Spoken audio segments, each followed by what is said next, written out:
জবৰদস্তিকে অমানৱীয়তাভাৱে মানুহবিলাকক উচ্ছেদ কৰি দিয়াটো মানৱতাৰ বাহিৰত।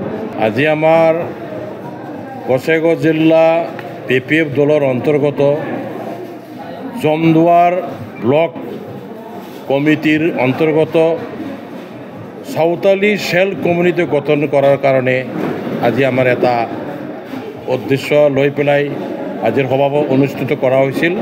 এই গতিকে আজি পূৰ্ণাংগভাৱে আমাৰ জমদুৱাৰ সাঁওতালি কমিউনিটি চেলৰ আজি কমিটি গঠন কৰা হ'ল। কমিটি গঠন কৰাৰ উদ্দেশ্য এইখিনি হ'ল যে কেন্দ্ৰীয় কমিটিৰ নিৰ্দেশমৰ্মে প্ৰত্যেকটা জিলাতেই য'ত য'ত সাঁওতাল কমিউনিটিৰ সংখ্যা বেছি আছে সেইবিলাক ঠাইত এটা বিশেষ নিয়ম অনুযায়ী আমি সাঁওতালি চেল গঠন কৰিছোঁ। তো আজিও আমাৰ এই উদ্দেশ্য লৈয়ে আমাৰ জমদুৱাৰ সাঁওতালি চেল গঠন কৰাৰ কাৰণে আজিৰ সভাটো অনুষ্ঠিত কৰা হৈছে। চাওক, এতিয়া চৰকাৰে কয় এটা কৰে এটা, তাততো আমাৰ ক'ব লগা নাই, কিন্তু আমি এইটোৱেই ক'ম যে আমাৰ গৰীব শ্ৰেণীৰ মানুহবিলাকক য'ত যেনেকৈ আছে তেনেকেই থাকিব দিলে ভাল।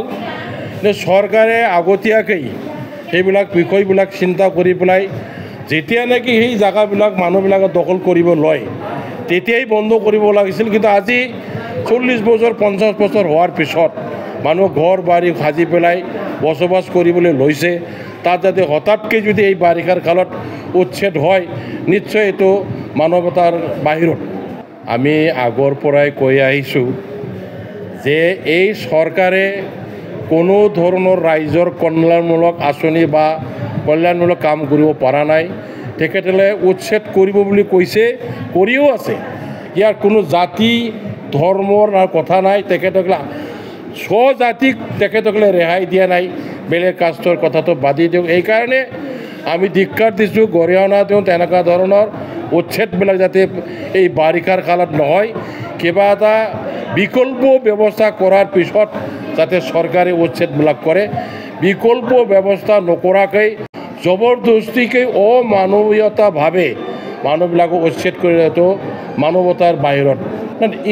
তেখেত এজন কেবিনেট মিনিষ্টাৰ হিচাপে অকল বড়োলেণ্ডৰ কথা চিন্তা কৰিলে নহ'ব নহয়, তেখেত গোটেই অসমৰ কথাটো চিন্তা কৰিব লাগে।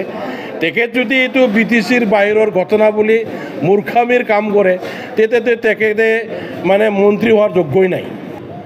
আমি PPF দলৰ নীতি আদৰ্শ মতে সম অধিকাৰ সম উন্নয়ন এটা উদ্দেশ্য লৈ পেলাই কাম কৰি আছোঁ। গতিকে আমাৰ BTC অঞ্চলত আদিবাসী হিচাপে আছিল, এতিয়া আমি সাঁওতালি হিচাপে, যিহেতু আমাৰ এইবোৰ অঞ্চলত সাঁওতালি কমিউনিটিৰ অধিক সংখ্যাগৰিষ্ঠ, গতিকে তেখেতসকলে সংখ্যাগৰিষ্ঠ হিচাপে সাঁওতালি হিচাপে আমি গঠন কৰিছোঁ। আমি আৰু সাঁওতালি গাঁওবিলাকত আমি উন্নতি কৰিবৰ কাৰণে, সাঁওতালি জনগোষ্ঠীক সম অধিকাৰ দিবৰ কাৰণে তেখেতসকলৰ স্বজাতীয় সমস্যাবিলাক তেখেতসকলে নিজ হাতেৰে সমস্যাবিলাক সমাধান কৰিব পৰাকৈ তেখেতসকলক প্ৰত্যেক বছৰে বাজেটত ধাৰ্য কৰি পেলাই প্ৰত্যেক কমিউনিটিবিলাকক আমি চৰকাৰ গঠন কৰাৰ পিছত কিবা এটা আমি আবণ্টন দিয়াৰ ব্যৱস্থা কৰিম। সেই আবণ্টন দিয়াৰ পিছত তেখেতসকলে নিজা নিজা কমিউনিটি নিজা নিজা অঞ্চলৰ সমস্যাবিলাক তেখেতসকলে নিজ হাতেৰে সমস্যাটো সমাধান কৰিব পৰা যাওক, এই চিন্তাধাৰা লৈ এই কমিটিটো গঠন কৰা হৈছে।